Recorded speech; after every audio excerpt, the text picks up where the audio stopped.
Hey, what's up, guys? Welcome out to another episode of According to Kaz and Queen. And as always, I am Kaz. And I'm Queen. And this is this little podcast of ours. These are conversations that take place between a husband and wife in the privacy of our own home that we bring to you guys. Sometimes to make you laugh, sometimes to make you think, to be introspective, but as always, to open up the lines of communication. And of course, these conversations take place in the exact location that they usually take place, right here. We're glad that you guys are tuned in and joining us for season 3. And shouts out to all of our new subscribers. If you are brand new, thank you for joining us. Those of you that, joined us on debate night, we appreciate it. So, hop in, buckle up, and enjoy the ride. We are on all streaming services. You can hear us on Spotify, Apple Music, Google Podcast, all of the places that you can stream your podcast. And if you prefer to see us in person,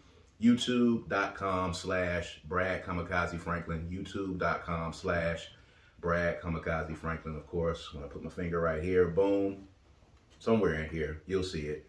Just subscribe to the YouTube page. Make sure you turn on the notifications. That's important because every Tuesday at 7 p.m., that bell will ring. It'll pop up on your phone and you'll be able to check out the brand new episode of According to Kaz and Queen. We're also on Black with No Chaser. All you got to do is download the Black with No Chaser radio app. All right, download the BWNC radio app. It's a lot of dope black podcasts. All right, shouts out to all the folks over at Black with No Chaser.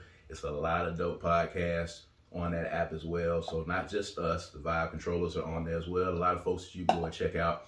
That's really, really dope. This is brought to you, of course, again by the Kundi Collection. www.kundicollective.com. We got some of that new According to Kaz and Queen merch. All right, and you're seeing it right here. All right, According to Kaz and Queen merch, you can get the hoodies, you can get the t-shirts. They are on the website www.kundicollective.com. Get you one, be in the know, be one of the cool kids, have you some of this official According to Kaz and Queen merch. And we got some other stuff that's gonna be coming up really, really soon. So we appreciate y'all following us. So on the heels of Thanksgiving, on the heels of a really big weekend that we had, debate night went off, and it was marvelous. It was absolutely fantastic. Shouts out to everybody who came to debate night. Shouts out to everybody that has hit us up and let us know how you thought about what you thought about the event, what you learned. Everybody says they enjoyed it. They had a blast. It was a really good grown folks time, man. And if you're just tuning in and you missed it, we'll be doing it again. But debate night was fantastic, and it was a very good conversation. Something different, something new, something targeting an older demographic. And, learned some things, got some laughs, talked about all kinds of things, domestic violence, talked about first dates, talked about older single people dating. My bride and I gave, one of the many stories that we have about us being together there as well. A time was had, revelry. It was fantastic. So today, actually, I have a couple of questions that did not get asked at debate night. 2 that were in the bowl that did not get asked at debate night. We're going to read those questions off today. And we're going to answer those questions. I did not know we were doing that. Yes, on the fly, baby. That's how we do it. That's how we do it. That's how we do it. That is how. Set me up. This is how it gets done. This is how it gets done. So we're going to do that today, so that you guys can, kind of get a taste of, what happened on debate night. But real quick, what were some of your, casual observations on the event itself? Some of the conversations that took place, some of the funny stuff that took place. It was a couple of really funny moments because I knew at some point there was going to be a guy or a man that was going to get on the mic and get attacked. I almost knew that was going to happen. I almost knew 100% that was going to happen, and it did happen. But what'd you think of it? I thought it was good. I thought it was really grown. It was a nice, sexy atmosphere. The people who were there were, there was an energy of eagerness and revelry, which I expected and I fully participated in. So it was, for me, it was really refreshing. I always like to be in the midst of people who are kind of joined in on one accord. Not a whole bunch of different sets of energy in the room. Everybody kind of on the same energy level. Yeah. Everybody was, taking in drinks. Everybody was asking questions, or at least participating in conversations. I saw small little groups of people discussing what was being discussed. Absolutely. Which we anticipated that being the case, which is why we had the questions in the room. We were asked about a threesome that threw me for a loop. It seemed random, but wasn't a problem for us to answer. I really want to know who asked that question. If you're watching, reveal yourself. Because it was anonymous. They had, they didn't have to. It was just, just ironic that the threesome question came to the married couple on the panel. Is it though? I think the idea is, especially if it came from a married couple, I think the idea was, can there be a successful relationship if you have a three-way or have not so traditional ideas about marriage? Correct. So I thought it was a pretty good question, so it was a little strange because it was the first question when we opened up. It was right out the gate. Yeah, so it was a little strange, but it was a good question. Most times I think when you're in a room like that, I always think that the single people are going to get questions first, and then they'll kind of get to us, when we do these panels and we have these events. But this question was directed to us right out the gate. It was in the fishbowl. Somebody wrote it down anonymously on a card and they asked. And, it was interesting to see the reactions in the room because, for those that have not been around us, of course, we're very transparent. It was interesting to see the reactions because, I didn't catch any reactions. I was kind of, doing events and being on stage and, I'm observant. Yeah. So I always read the room, I try to read faces, I try to, take stock of what's happening because that helps me to figure out, when we're going to stop, when we're going to close, what question we need to go to, where we need to move to. I got to feel what the crowd is doing. That's just the performer in me that does that. So, I saw, reactions in the room, and some people were like, oh, and some people were like, and then some people were like, So it was a lot of different things in there. But at any rate, the threesome question always comes up, with us. And, I allow my wife to answer the question because, when we talk about this is kind of how this thing flows. So for those that were not there, we're going to go into it because you brought it up and people are watching here and some people should have been there. Yeah, they should have been there. You should have been there and you would have got the goods on it. But this is a question that a lot of married people ponder and ask. We've been asked by other married people before. And, it's something that we have answered and we've been glad to answer. But, I'll let you chime in and we'll kind of go forward because I guess people are going to want to know because you just brought it up. I feel like they should have been there. If you want to know, you should have been there. Yeah. That's one of the takes of missing it. So now you don't know because you weren't there. But you want to tell it. If you've been around us before, it's not a really big secret. If you just stick around long enough and watch According to Kaz Queen, you'll get the answer. If you know us, and then you've been around and you've been out. Again, the Franklins are very transparent about what we do, and we do absolutely what works for our household. I've been asked and kind of warned, actually, about our transparency. So let's speak to that a little bit. I think, and you did, and we had a conversation off camera about that. And, it has its merit. And I think even in the transparency that we have, we're still not 100% transparent. We're just very transparent. There are things that still happen in our household that people don't know. There are issues and instances and events that have happened in our household and in our marriage that people are not privy to. Things that are going on in our families that people are not privy to. We don't talk a lot about our families per se outside of the holiday stuff and the good stuff. But, issues that are going on with the family and those kind of things, we don't get into all of that. But, I kind of feel like, being transparent prevents and eliminates the ability of other people to try to, pick at you, tear you down, uh, poke holes in your marriage, poke holes in your integrity, poke holes in your honesty and you being your true self. I always say all the time that, people oftentimes build people up on pedestals just so that they can come by at some point and knock them down and knock them off pedestals. So, we're not going to give you that opportunity because we're going to give you the information on what's happening. We tell you that we're not perfect. We tell you about the issues that we have. We tell you about what we're doing and sometimes what we do in our bedroom so that, nobody's going out here chirping and blowing a horn saying, oh, I did this and I was there with them when this happened and I saw them do this.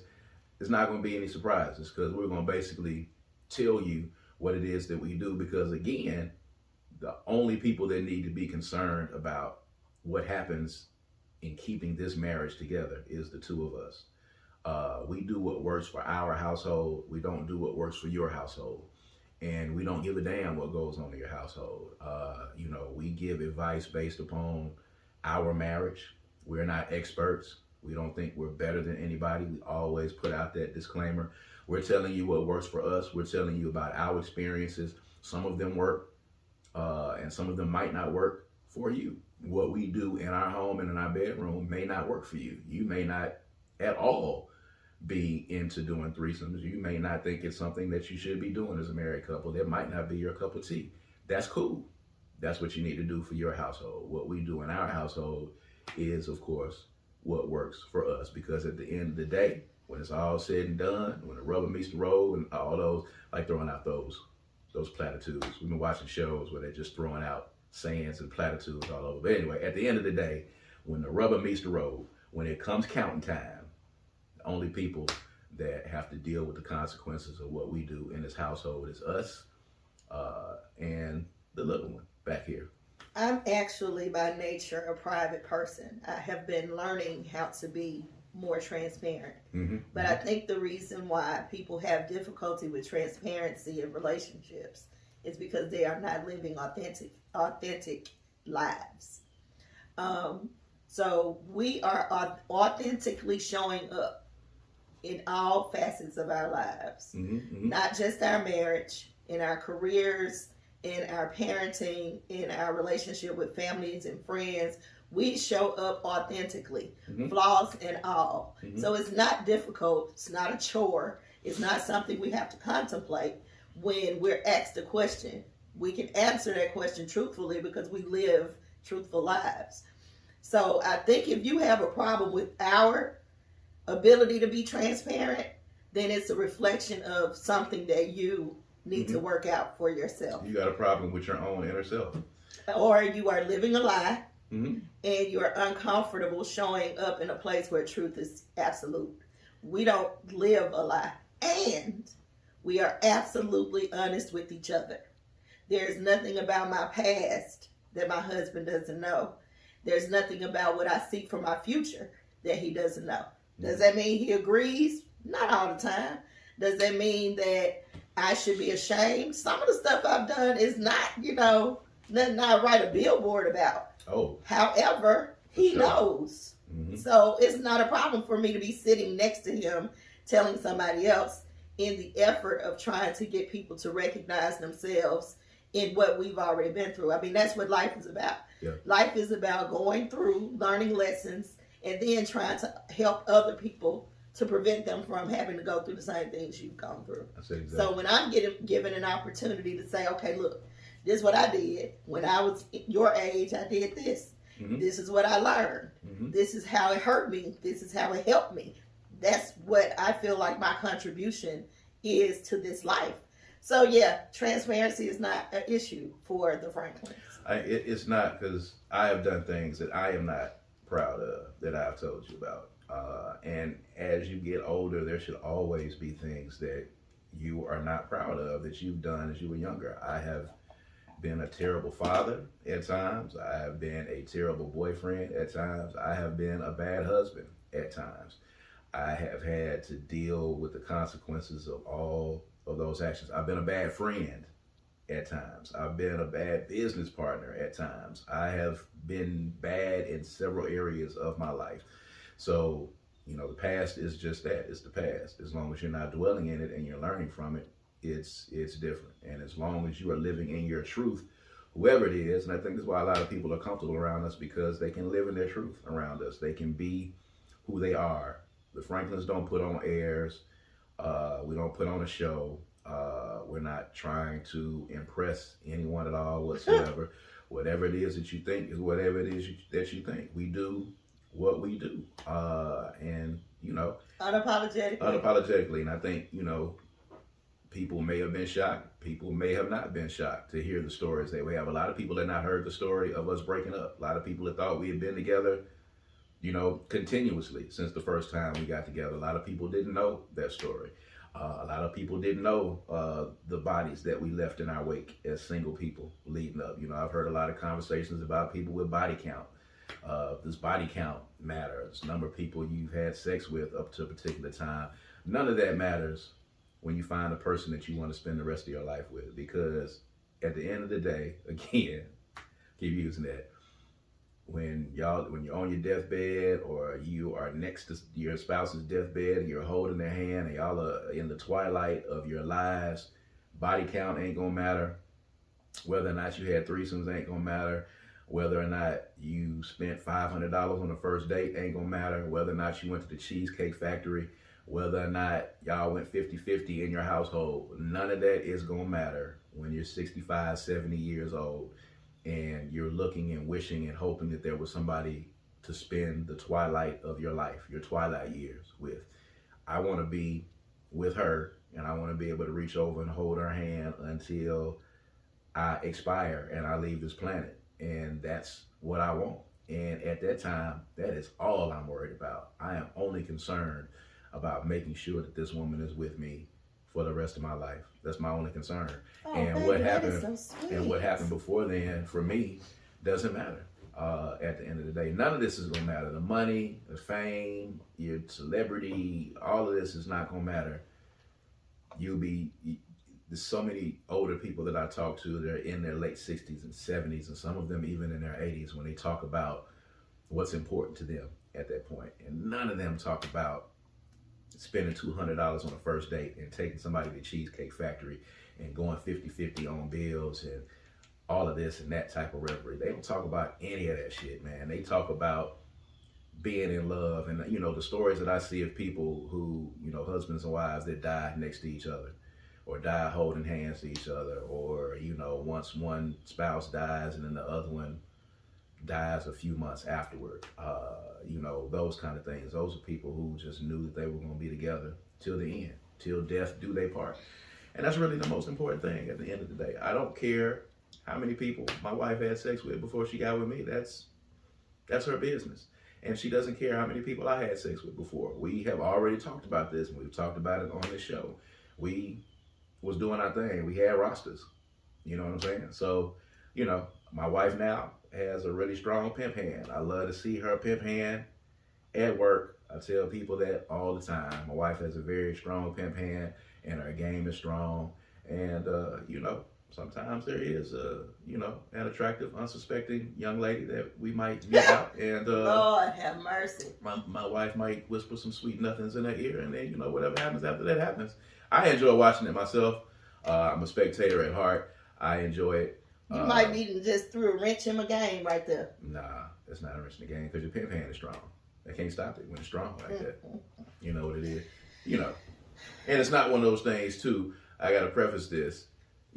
It's not one of those things where, you see in those comedies, like, we're not sitting back at the bar like, like, we're not walking around lurking, trying to find unsuspecting victims to, draw into our lair. It's one of those things that if it happens, it just happens. Actually, if we're really being clear, this whole thing was earlier in our relationship. Yeah. So we're not closed off to it, but we don't operate in it. Yeah, we don't operate in it. It's not something, we don't get together and plan to go out, on a hunt to try to find somebody to do that. It's something, if it happens. But in our marriage, it's on the table. It's something that's open. We are a very sexual couple. We are a sexual married couple. The sex did not get boring or unexciting or uninviting for us once we got married. We talked about these things. And I think that's probably one of the most important things is we actually had a conversation. For me to find out all of this, we had to have a conversation.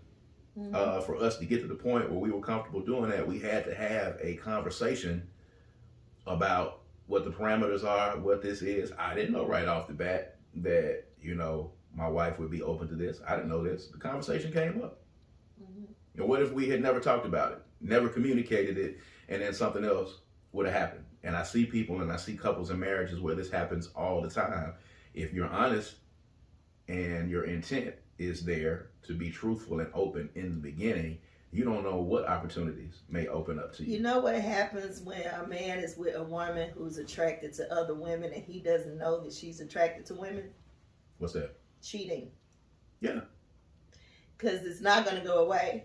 You can't just say, I'm not going to do it because I'm with a man. Yeah. If you are attracted to a woman and you are a woman attracted to a woman, that you're going to get what you need, which is the same thing as to why women have to talk to their men about what they doing. The same thing, what they feeling like, what are you attracted to? Because I cannot be a man for you if you're attracted to a man. And you can't be a woman for me if you're attracted to a woman. So there's going to be some dishonesty in the relationship, even if there's no cheating. There's going to be some dishonesty because you're not showing up as who you really are. The one thing that I have never done is pretend to be anything that I am not with this man. Never. Even the stuff that I'm embarrassed by, the stuff that hurts me, breaks me, that I don't want to tell him because I'm ashamed of feeling this way or being this way. Even those things, I still sit him down and say, look, this is what I'm thinking. This is what I'm feeling. I understand this is not something I want to celebrate, but this is how I feel. Now that he knows that, he can decide, okay, how do we get through this? How do I support her? Or he can go sit by himself however long he needs to digest that information and decide if he even want to fool with it, if he even want to deal with it. But it would be wrong for me to show up any other way than who I truly am. The worst thing that could happen is to, be in your marriage and be surprised by something that your mate likes. Those are conversations that you have to, that you have to talk about, ahead of time. You know what I'm saying? If your wife is attracted to women, if your husband is attracted to men, there's a lot of dudes that have wives that are actually attracted to women, and they think that because this woman marries me, I'm going to be able to squash or suppress that desire for them to be with women. And because that's the ego in men, that is the machismo in men. And I'm telling you, it's not going to happen. You got to figure out a way to make that work for you. You got to figure out a way to have that conversation, because again, and we said this at the event, being married does not mean that you are no longer attracted to other people. It does not mean that you will no longer be aroused by other people. It does not mean that you're not going to see other people that you like. It does not mean that your eyes are scratched out. What marriage means is that you do all of those things. You are attracted to people. There are other people that may make you sexually aroused, but you have the discipline and you have the respect for your partner and you have the sense enough to not act on it. That's really all it is. And if, that's the issue, these are why those conversations need to take place. Discipline is very important. That's why I said I couldn't be married to someone who was not attracted to women, because the one thing that I was not going to do is spend the rest of my life at dinner and at places and at the movies and going out and sitting here getting a crook in my neck trying to take my eyes and look at somebody's fat ass as they walking by, because I'm scared of what my wife is going to say. I said a long time ago, I am not going to spend the rest of my life doing this. When we out now and somebody with a fat ass walk by, I can look at the fat ass. I can say, baby, look at the fat ass. Or she tapping me and saying, baby, look at that fat ass. And then we continue eating at the end of the day. And then that's all it is to it. The people just got to sit here and do this with their neck the whole time, and they can't look, and they got to look down and do all of that, or they can't acknowledge that somebody else is attractive.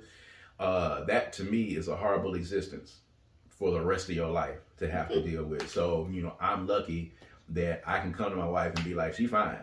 or she fine, or baby, look at her, she fine, or she tell me, baby, look at her, she fine, she's attractive, I like her, look at her titties. Hey, high five. All that is good.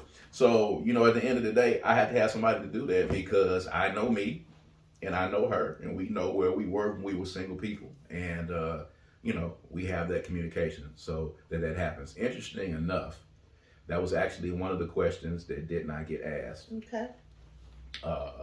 One of the questions was, what do you do? Let's see. Okay. What do you do when you have a mate that is bisexual? Now we just answered that. Did we answer the bisexual thing or the attraction thing? Oh, that's not the same. I mean, I don't really maybe it is. What do you mean? And I don't know if that was a male or a female asking that question. I don't think. I mean, that don't matter. Yeah. When you have a mate that's bisexual, what do you do? Mm-hmm. That's really, really open. What do you do about what? Yeah, I mean, the first thing is you need to make sure that you're comfortable with that. That's the first thing. Whatever that is, you need to make sure that you're comfortable with it. If you have been in for some months and it's bothering you and you still haven't figured it out, then that might not be the relationship that you need to be in. Yeah, if you're not cool with them being bisexual, you have the right to be like, no, this is not the relationship for me. And it's fine. That's cool. Absolutely that just fine. Needs to be an early conversation. Now, what you don't want to do is tell yourself that you're cool with it when you really not be cool with it. That's the worst. In a year's time or whenever, like, that's going to work out just fine until the attraction or the desire for the same sex happens. Mm-hmm, mm-hmm. When that happens and you're put to the test, now you have to actually live on what you said, which is, I'm cool with it.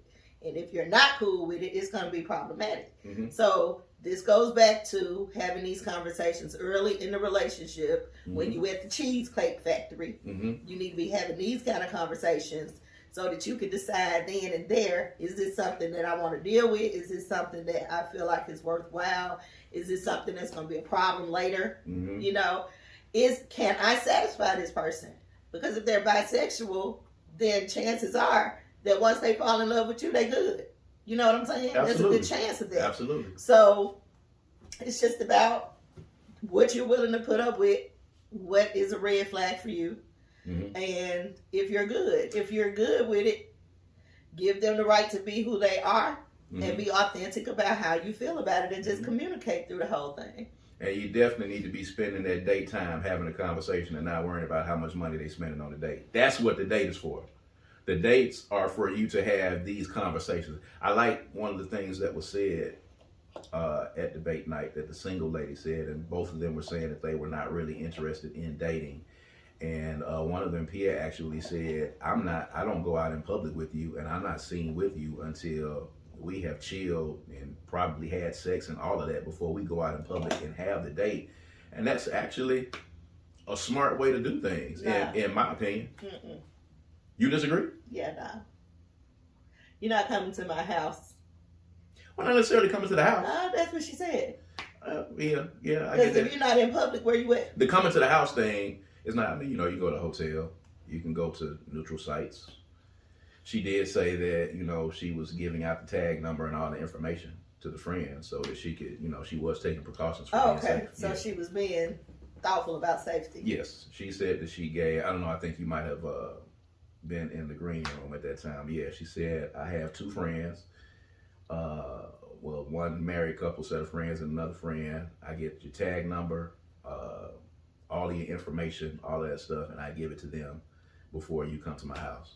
So, you know, and then there are people that live close to her. Yeah, but something could happen. That ain't gonna do nothing but tell them who did it. I just, you know, that's just to each his own. I mean, you will know the number one suspect at the time. I get it. I'm absolutely not bringing somebody in the beginning stages to my house for something that intimate. And I get it. Me personally. And I get it. But here's the thing. There is some merit for me for knowing if this is a person that you even want to be seen with in public. Absolutely. Because from what I understand, from what Pia and Mel were saying, that thing is real crucial out there about who you step out with. Like, soon as you step out, if you with somebody, you with them. Mm-hmm. Like, that's what y'all doing out there in the single life. The dating pool is so fucked up now. If somebody sees you on a date with somebody, y'all go together. So you can't even date multiple people because now you a hoe. Because if you come out this weekend with this guy, and maybe Friday you go out with them, and then Saturday you go out with them, then everybody thinking you with everybody you show out. I mean, like, that's weird. And it's really crazy because just imagine, what if I go out Monday and I go to the Cheesecake Factory and I don't have sex with this dude? Thursday, I go to another restaurant. Saturday, I go to another restaurant. I've had some great meals and had some great conversation. Didn't have sex with anybody, but because you saw me out with 3 different dudes, you think I fucked 3 different times. Yeah, that's crazy. It's wild out here. And that's another one of the reasons, like, I swear to God, I don't want any parts of the dating pool out there these days. It's scary. But you still have to do what's right for you. Pia's doing what's right for her. Mm-hmm. The next person should be doing what's right for them, you know. And it's not going to always make sense to everybody. Yeah. So, another one of the questions that did not get asked, how and when do you propose? And do you do closed or a big wedding? And as the woman, I'll allow you to answer that question.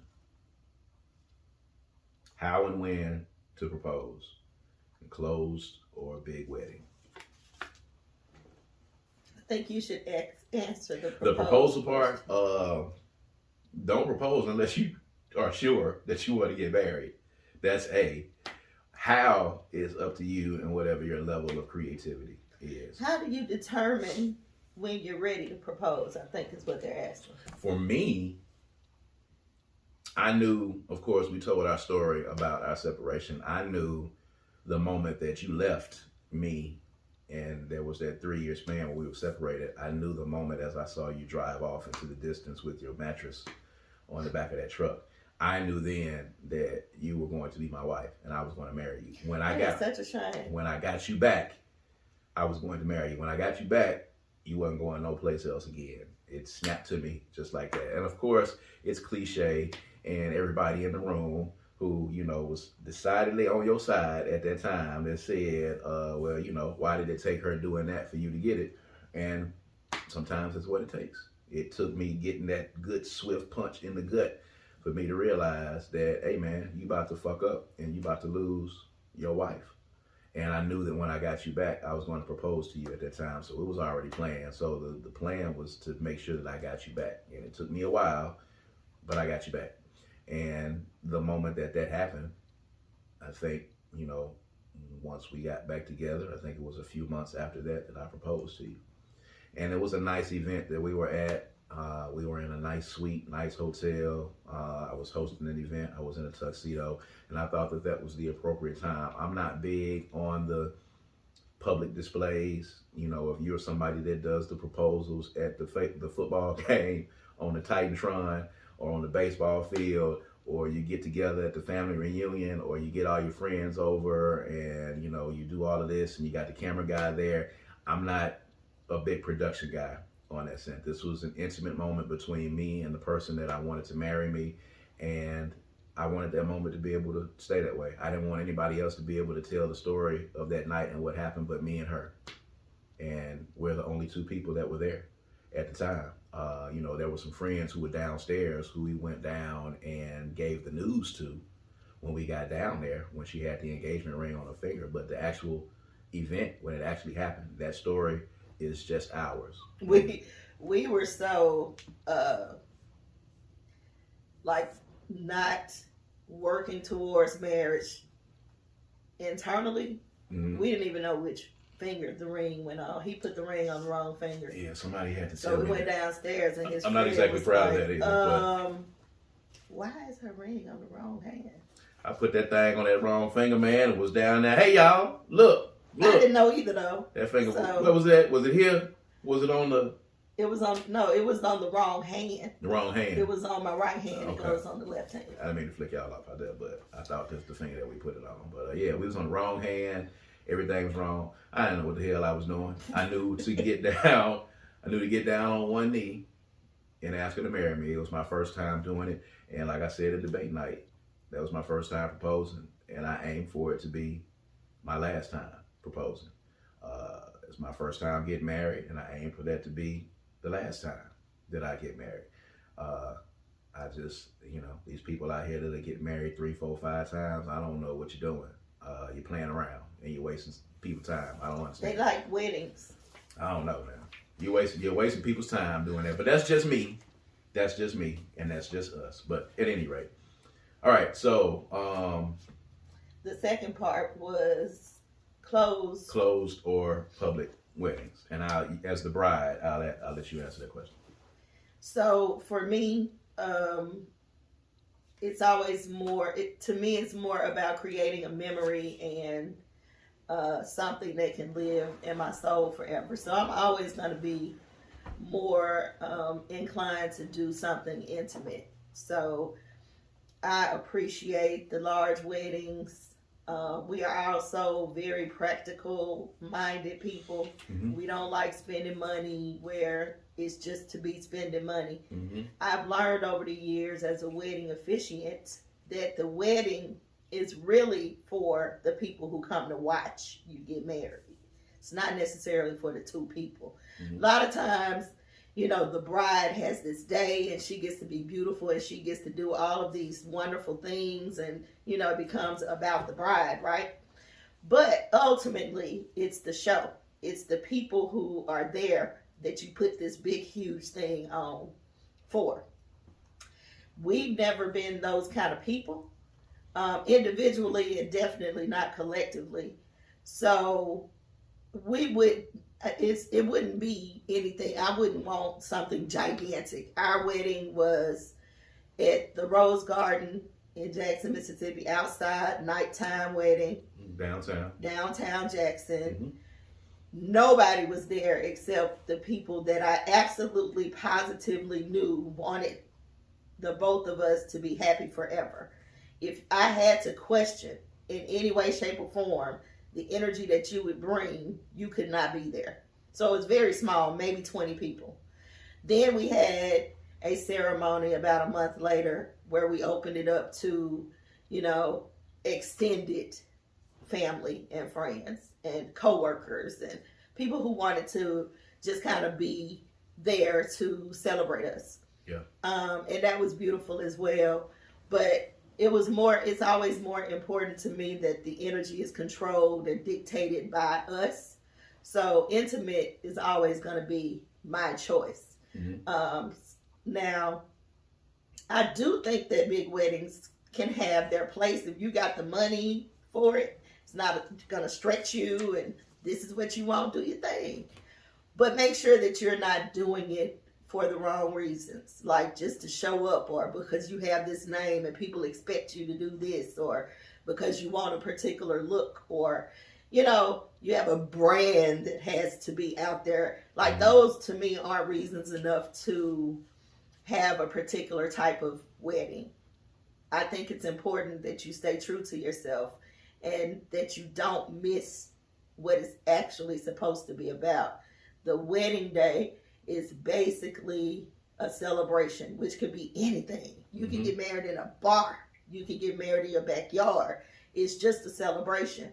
Yeah. What should really be happening is concentration on togetherness forever and marriage. The marriage actually happens to get lost in the planning of the wedding. Mm-hmm. So be very careful about that. So I say intimate and small, so you can control the energy, so it can be happy and positive, because you can let one person sneak in that crowd who hates you or wants you to fail or doesn't believe in your marriage and set the wrong energy for your marriage and for your event or your wedding. So that's more important to me. I want to be able to make sure that every single person in there is on one accord and wants us to be happy and to thrive. So that was our focus. First of all, if you are a person that goes and gets a suit or a tuxedo and puts on a suit and tie and hard bottom shoes, or puts on a dress and puts on makeup and heels to dress up to go to an event because you want to see something fail, or you want to show up at somebody's wedding to provide bad energy, you are a psychopath. You are a supervillain. The fact that there are people who may dress up to actually go to do that is disheartening. But if you are actually... They probably don't know that they're doing it, baby. Some of them are doing it unconsciously because they want to be the ones getting married. I mean, well, I think that happens a lot. Yeah, it does. I think there were some people at the 20, 25 people that was at our wedding that wanted to be getting married. No, not to the point where they weren't happy that we were getting married. Yeah, I don't know. Maybe. You might need to go back through that in your head. It's not a hard stretch. Yeah, I mean, it's not, but it's either way. They wasn't stopping the show. Because we here. Yeah. So, we weren't stopping the show at all. All right, so, this question was, who is more responsible for bearing the emotional burden in the relationship? Is it men or women? Women. Why do you say that? Because women are spiritually responsible for their household. The men are practically responsible for the household. To a degree, yes. No, it's science. It's not exactly science. I mean, that's maybe from a gender role perspective, because I know that you are traditional in that sense.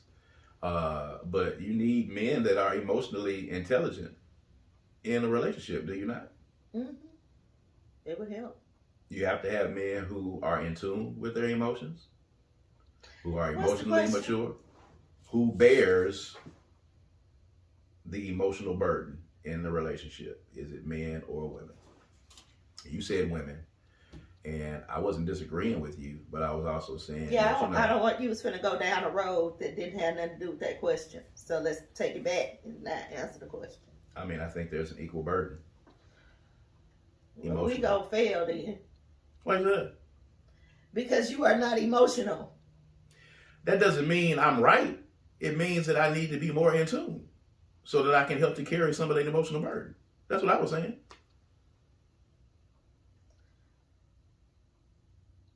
Okay. What? I wasn't disagreeing with you.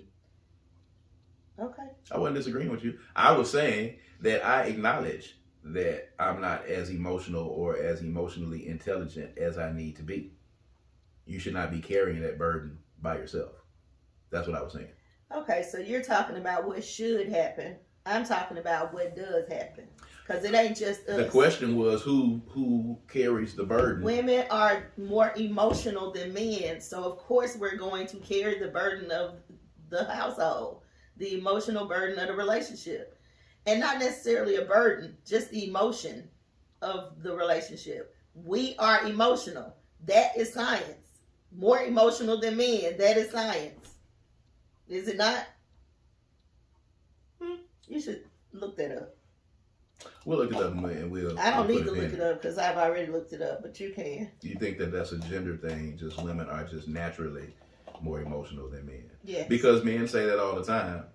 But is that not something that men would say just to make them feel like they're being more practical? No? I don't know if men would. I don't know. You don't know? Okay. So, to answer your question, she believes that the woman carries more of the emotional burden in the marriage. In what I feel like should be happening, I feel like there should be some reciprocity in the emotional burden, if that kind of answers the question from two different realms, I guess. So at any rate, those are some questions that did not get asked at debate night, the ones that were covered. I think some of those people, when their question did get asked, I think they took their question and put it in their pocket and got on out of there because they didn't want nobody to see it. But these were the questions that was left in our bowls at debate night. It was a fantastic event, of course, once again. And we're going to be doing it again. So, you know, Kaz Queen might be reaching out to some particular singles or some couples out there to keep the conversation going. And we're going to be taking it on the road and doing some different things. I think the panel that we had was fantastic. And again, everybody that, you know, has responded back said they had a great time. The spirits were flowing, not just internally, but the spirits as in the wine and spirit. Shouts out to Jarita Fraser King for coming from Natchez. Brought us some black-owned wines and paired it with some of her signature appetizers. And Eddie Wright was in the building, did his thing with the barbecue, flourishing in the sauce. So it was a great thing and a great event going forward. But I liked answering those questions. I think we might solicit a few more questions from some of the subscribers. If y'all got some questions for us, I like answering questions. I like Q&A. I like it. So if y'all have any questions out there that y'all would like for us to answer on the podcast right here, send them in, kazandqueen@gmail.com, or you can DM us on social media. All right. kazandqueen@gmail.com. That's the email. Or Kaz and Queen on Instagram, Kaz and Queen on Twitter as well. DM us some questions. Or you can put it in the comments under this video here on YouTube. DM some questions. We love to do Q&A. Maybe we'll try to do a Q&A at the end of every episode. We like answering questions. That's a pretty cool thing. But at any rate, we're going to get on out of here. The Thanksgiving holidays is past us, and now we're heading towards Christmas. And now officially in the household, of course, we've already had our decorations up and things are up. I've already watched one Christmas movie that I liked. So shouts out to Lil Rel and Ludacris on the Disney movie that they have out. I like that Christmas movie. You make more Christmas movies like that, then I'll watch them. Okay, all of those. It's fantastic. So the eggnog will be starting here probably in another few days, and you are getting ready for your retreat. Yes. On the weekend. Yes. In just maybe 2-3 days. Excited. Tell them about that real quick. Doing the inaugural Breathe and Let Go Healing Retreat starting December 1st through the 3rd. It's going to be epic. We've had a lot of community partners to give us gifts and giveaways and prizes. I have a phenomenal team, Javonda Stanton, Ivory Cancer, and Artrice Rhodes, who are working with me to make this just a phenomenal event. It's going to be about healing. It's going to be about sort of evaluating yourself to identify the things that no longer serve you so that we can release them, and identifying what it is that you need to successfully, carry through your journey, your spiritual journey. Spiritualism is very important. It's very important to acknowledge who you are and to pay attention to what's happening in your life, so that restoration happens, so that self-care happens. Everything that people do for self-care may not necessarily be the thing you need for self-care. So we're going to identify what restores you, what helps you to feel best about yourself. Yep. So we have a This Is Me brunch where we're going to dive deep into who you think you are, and is that person the person that you're showing up as? Because a lot of us wear masks because we've been hurt and we are in pain, and we've worn those masks so long that we don't know who we are. We are basically operating on autopilot. So during this retreat, we're going to take the mask off so you can identify who you are with your pain and turn that pain into power. It's going to be phenomenal. Thank you to everyone who has signed up thus far. We have ended registration, and now we are in we ready to kick the field Preparation goal. mode. We kicking the field goal. It's about to go down. So look for it. Don't miss it. We will be doing it every year because it is important, and maybe even twice a year. I've already got people who asked for it to be like in the summertime, so maybe we'll consider that for next year. But we definitely are intentional about it being towards the end of the year so that we can do proper evaluations. But if you are missing the retreat, I'm also doing year-end reflection sessions so that you can get this same thing in a one-on-one session. So contact me to book your year-end reflection queen session, and we can get that done for you too. So there's no reason why you should leave this year not understanding what this year meant for you. And there's no reason why you should leave this year not understanding what your focus and goal for yourself will be next year.